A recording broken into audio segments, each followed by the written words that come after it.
So this video is going to focus on fonts in CSS. And obviously having fonts and picking fonts for a web page is really important. But we're also going to cover a lot of other properties that are related to fonts and to text. And those are font family, font size, font weight, line height, text align, and text decoration. So in this video, we're going to stop and cover all of those. And the first thing we're going to do is get our simple text up that we're going to style. So I have a simple fonts.html file, and I'm going to go ahead and add in some HTML. So I'm just going to do an H1 so that we can see a header and style that, and then some paragraphs. So I'm just going to call this fonts demo page. And then the next thing, rather than just typing some random words or some gibberish like this, which actually doesn't really reflect what the English language looks like on a page, I'm going to use a lorem ipsum generator. So for those of you who don't know, lorem ipsum generators are used to generate a bunch of random text that is English words. It doesn't mean anything at all, but it at least looks like real words. So it is placeholder text. So I have a kind of funny article open of 10 of the best or the most hilarious lorem ipsum generators for web designers. And I'm just going to go with this first one, bacon ipsum. So I'm going to generate a few paragraphs here.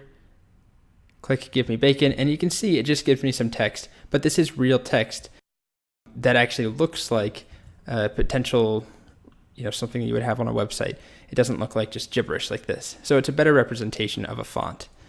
So I'm going to go ahead and paste that in. I'm going to make 2 paragraphs out of this. All right, and we'll leave it at that for now.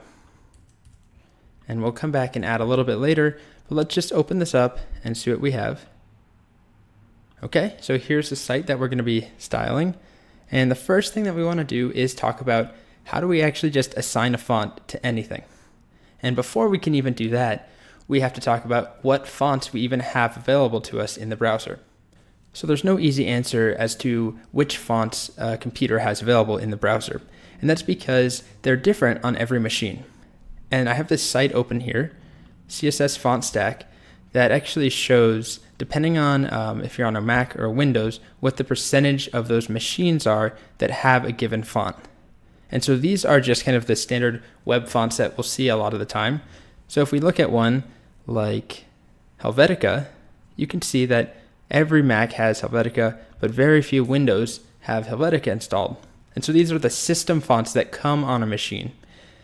So these are not the only fonts that you can use, but these are some that are safer bets. So if you wanted one that you knew for sure would work on every machine, you would pick like Arial Black or Arial.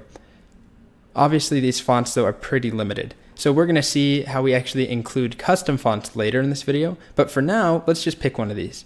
So let's go with Arial. Sure, Arial. So to use that, we're going to assign that to our paragraphs here.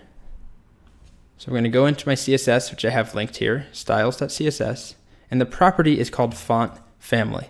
So I'm going to select paragraphs, and I'm going to say font family is Arial, just like that. And if I refresh, you'll see I now have Arial font here.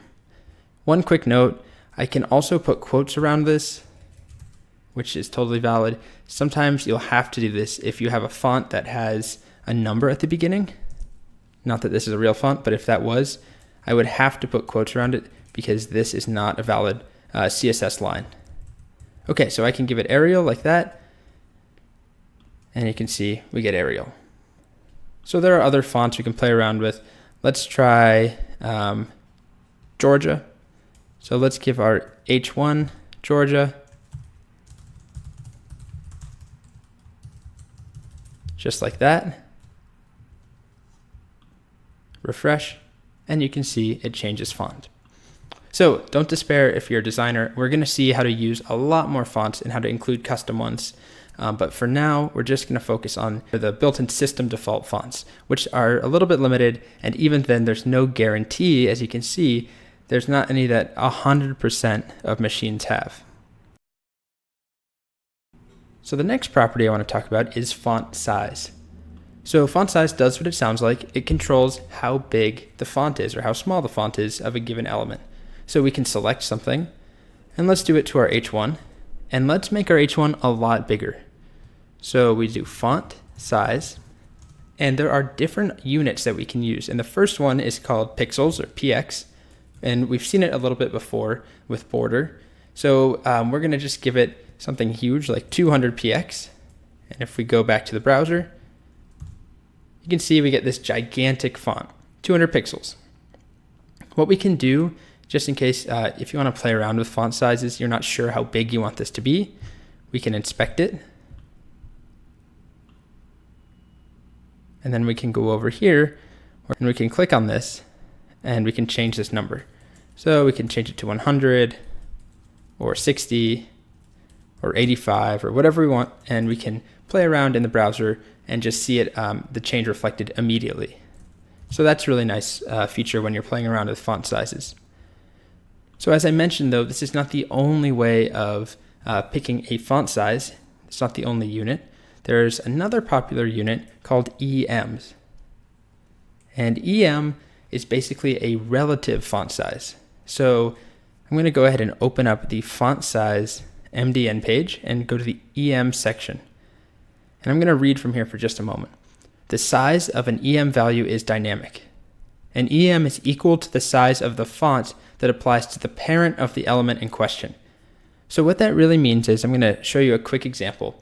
If I put, let's go inside of here under strip stake, I'm going to put a span element. And all that a span does, this is probably our first time seeing them, is it's just a way to group text together without actually making a difference visually. So it's just a way to kind of make an element around the word strip stake, but if I refresh, nothing changes at all. Well, aside from the font size, but nothing changes down here where I have the span.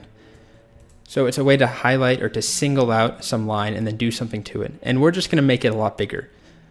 So we use an EM, or we use the EM units, and if we wanted to make this double the size of the font of this paragraph, we just go into here, select span, and then we just say font size 2.0 EM.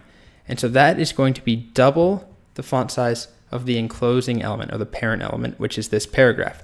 So you'll see that here. If I refresh, this span is double the font size of this, but we didn't actually explicitly tell it how many pixels to make it. It just knew how big this was, and then it doubled it. So this is dynamic, which is why a lot of people like it, is that if for some reason I needed to change the font size of this would automatically change. So let me show you another example. Let's increase the font size of paragraphs. Font size, and let's make them 40 pixels. And you can see that this still stays double. So then the one question about EM that comes up a lot is, what is the initial value of EM? What is the top level? Because we can't just keep inheriting from a parent and a parent. There has to be some source of truth. There has to be like the very top level element that actually has a font size. And that actually changes depending on the browser, which is a little bit frustrating.